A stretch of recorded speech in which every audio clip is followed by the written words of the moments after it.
ओम श्री गणेशाय नमः। दोस्तों, आज की इस भागदौड़ भरी ज़िंदगी में हम अपने और अपने परिवार की खुशियों के लिए हर संभव कोशिश करते हैं।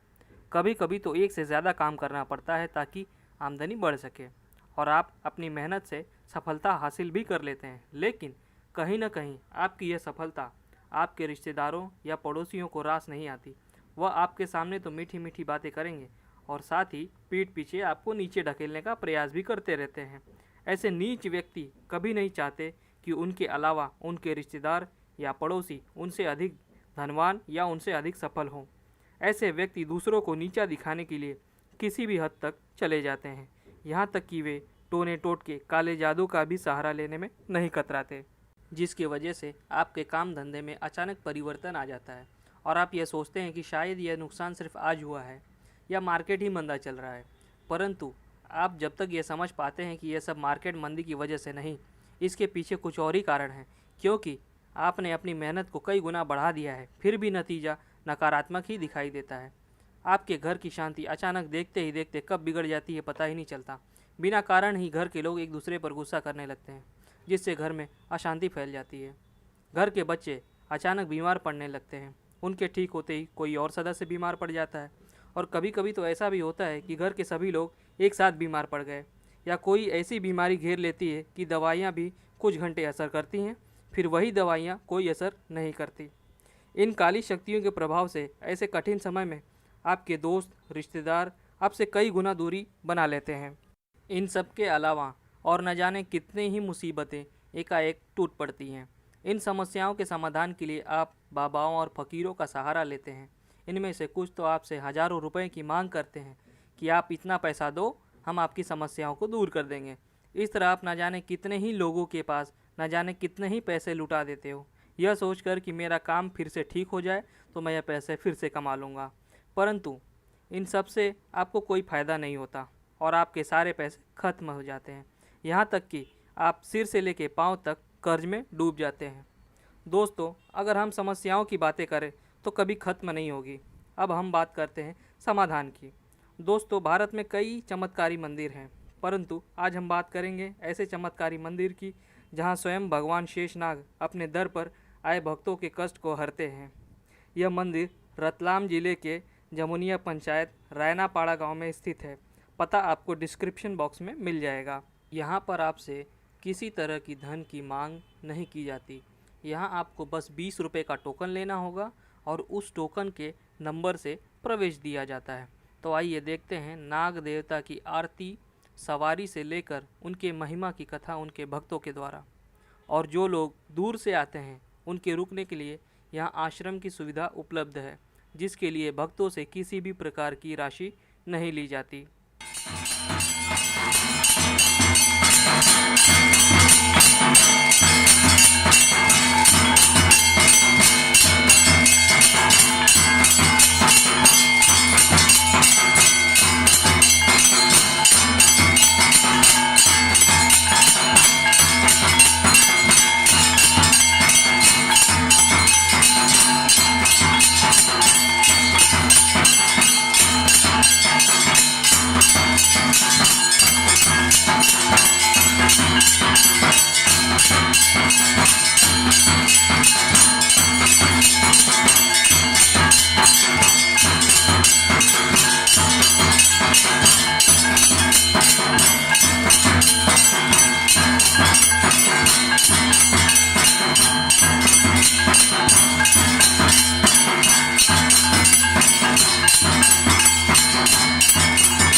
पहला चमत्कार तो साहब यहाँ पे दारू का, जो दारू हजारों लोगों ने, करोड़ों लोगों ने यहाँ से शराब छोड़ी और उन लोगों ने वापस शराब पीनी, बाप जी का चमत्कार।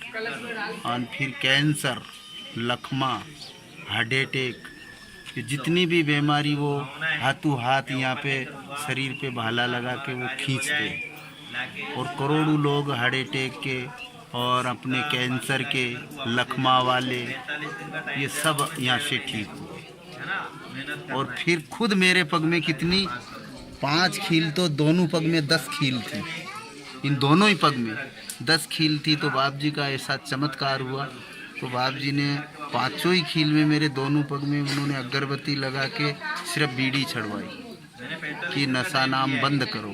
तो साहब आज मेरे को 15 साल हो गया, बीड़ी, तम्बाकू, शराब कुछ नहीं, यानी ये खील चकाचक हो गया बिल्कुल। नहीं तो मैंने 4-4 वक्त ऑपरेशन करवा लिया था, इन दोनों पग चाले नहीं जाता, सुबह से उठता बस मोटरसाइकिल से मैं लेटरिंग जाता था। लेकिन बाप जी की ऐसी कृपा हुई तो मेरे दोनों पग की खील शाप। फिर 60-60 वर्ष वाले को पुत्र दे रहे हैं। सबसे बड़ा धन क्या है? पुत्र धन। तो जिसको सफेद आ गए मारे, उनको भी पुत्र दिया इंदौर वाले, और करोड़ों जे पुत्र दे दिए, बांझियों का बांझ खिला दिया, ये बाप जी की कृपा से। अभी देखो साहब ये 76 चढ़ रहे, सब ये पुत्र के ही। और जिसकी आँख की रोशनी, जब वो सीढ़ी वाले, एक सीढ़ी वाले मूर्ति वाले थे, ये सीढ़ी की, इस सीढ़ी वाले ने ये मूर्ति नाथ बाप जी की मूर्ति चढ़ा रखी, उन्होंने भी उनकी आँख में खोला था, तो वो बम्बई, बड़ौदा सब दूर इलाज करवाया, नहीं हुआ। यहाँ आए एक दफा, यहाँ आके उन्होंने बाप जी से क्या कि बाप जी मेरे वो आँख में खोला हो गए। तो बाप जी ने फूल घुमाया, 5 यात्रा की, उसकी आँख चक हो गई। तो वो 1.5 कुंटल की मूर्ति नाग बाप जी की 9 फन वाली ये मूर्ति उन्होंने चढ़ाई।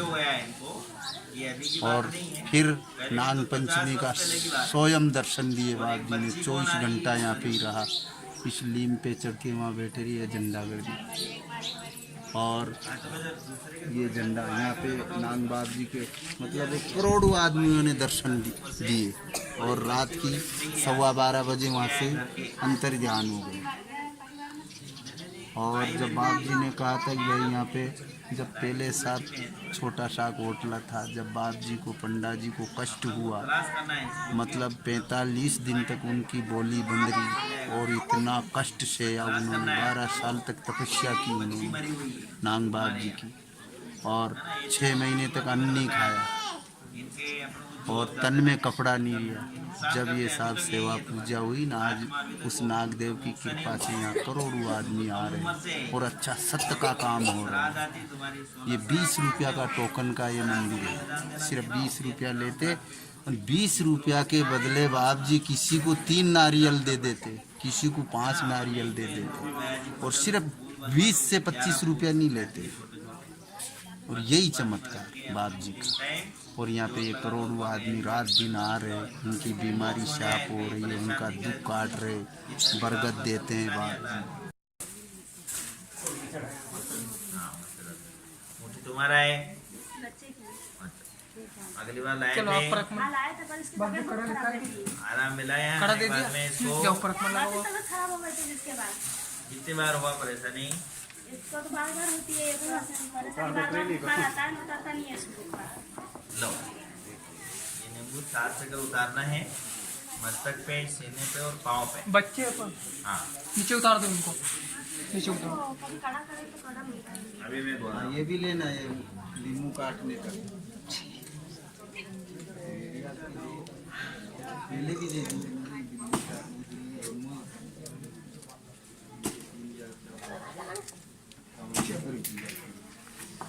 ये उतारना है 7 चक्कर।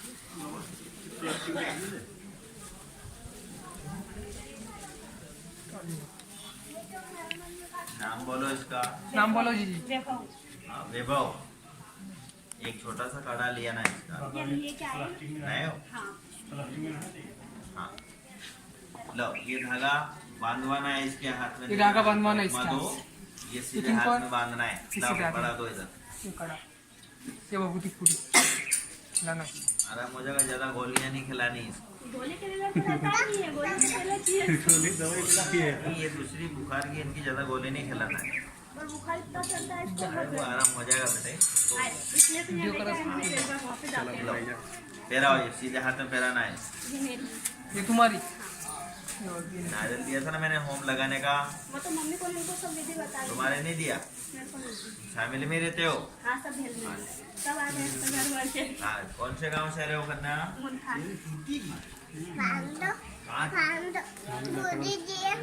पूरी चाहिए लो, पूरी भी ले लो। पूरी पूरी खाई जाइए, एक बार में तो पूरी खाएगी मम्मी, और चाहिए फिर और जाइए। और ले लो। लो, इसको काट के खिलाना है, ठीक है? लो, काट के खिलाना इसको। अपने को दिक्कत आती है बेटे, हाँ मैं तो, ऐसा नहीं आती है। हाँ मैं तो इन पे काटना। मस्तक में और एक पाँव के पंजे में काटना। ठीक बात, इसे बस को। मेहनत क्या करते हो? कुछ नहीं, घर का काम करता है और क्या। पढ़ाई वढ़ाई नहीं करी? पढ़ाई नहीं करी, क्यों? पढ़ाई नहीं मम्मी पापा। पापा को मेहनत पढ़ा है पर लेकिन पढ़ाई में दिमाग नहीं था मेरा। पहला तो लाकड़ा लगाओ। हाँ, भाई पढ़ाई में ध्यान देना। तो नौकरी थी बेटे, मास्टर की नौकरी थी तुम्हारी खोपड़ी में। नाम क्या बताया? भावना। हाँ, ध्यान नहीं दिया उन चीजों में, है ना? लो, ये धागा हाथ में बांधना है। मेरी कमर बहुत दुखती है, मतलब मैं लगा दूं। सिर भी ये बहुत लो। दुखता है। ये नीम के पेड़ पे बांधना ये पीछे। पीछे बांधना। पहले सरप बिच्छू काटते थे तो देश देश के झाड़ने वाले लाते थे जब ये मंदिर नहीं था। और जब अंदाता का मंदिर यहाँ पे बना, जब से किसी को नांगन काट खाती है, किसी को सरप लग जाता है, किसी को पान लग जाता है, कल वैसे यहाँ पे जीवन दान मिलता है। जब से ये मंदिर बना, जब से सरप बिच्छू काटते ही नहीं एरिया में, मतलब सब सुखी हो गए और यहाँ आनंद मना रहे नाग बाबा की सेवा। और 30 साल हो गए हैं यहाँ क्या क्या सेवा करते करते। क्या क्या चमत्कार होता है? यहाँ तो सारी बीमारियाँ करती है, अपंग वाले के पाँव भी लगते हैं। मेरा खुद का पाँव लगड़ा हो गया था, यहीं सुधरा। इन सरप ने भी काटा था, बाप जी पर ने ये जीवन- सेवा नहीं छोड़ी, इनकी सेवा करते आ रहे हैं। और आगे मैं मेरे इष्ट देव श्री नागदेव महाराज की कृपा से मैं जो भी यात्रु आते उनको यही प्रेरणा देता हूँ कि देखो भाई, पहले गुरु माता पिता और दूजा स्कूल मास्टर, तीजा गुरु सतलोक के राजा वो सत की राय दिखाए। तो मैं जितने भी यहाँ सत्संगी भाई बहनों जितने भी यहाँ आते हैं उनको मैं यही बोलता हूँ कि देखो, सबसे पहले तो अपने माता पिता की सेवा है। लेकिन इस कलयुग में क्या होता है कि अपने माँ बाप को तो गाली देते हैं और घरवाली को तिलक काटते। इसलिए मैं आपको एक कविता, या सभी श्रोतागण बंधुओं से मेरा निवेदन है कि मैं एक छोटी सी कविता मेरे अनुभव से, नागदेव भगवान की कृपा से, मेरे अनुभव से मैंने बनवाई है, वो सब ध्यानपूर्वक सुनना मेरे भाई। कि सुनो भाई कलयुग की महिमा कैसी मन में ठानी, और सतपुरुषों की निंदा करते झूठी बात बखानी। मात पिता को देते गाली, पूज रहे घरवाली, और घरवाली का कहना माने बात जाए नहीं खाली। माँ बाप को कयो न माने ढूंढ रहे दिलवाली, और धोती कुर्ता फेंक दिया और सूट पहन रहे काली। अरे देखो नी कलयुग की महिमा कितने लोग जाली, और राम नाम तो छोड़ दिया और मुख से देवे गाली। माँ बाप तो पड़े खाट पे उनको लग रही फांसी, और लम्मा तिलक लगा कर देखो जा रहे मथुरा काशी। अरे कलु काल के अंदर देखो कितनी है बदमाशी, एक लुगाई घर के अंदर दूजी रखते दासी। कर्म हमारा कच्चा है तो लग जाएगी फांसी, गोवर्धन राव जी की यही अर्ज है कुंभ हमारी राशि, और माँ बाप की सेवा कर लो घर में ही मथुरा काशी। जय बाप जी।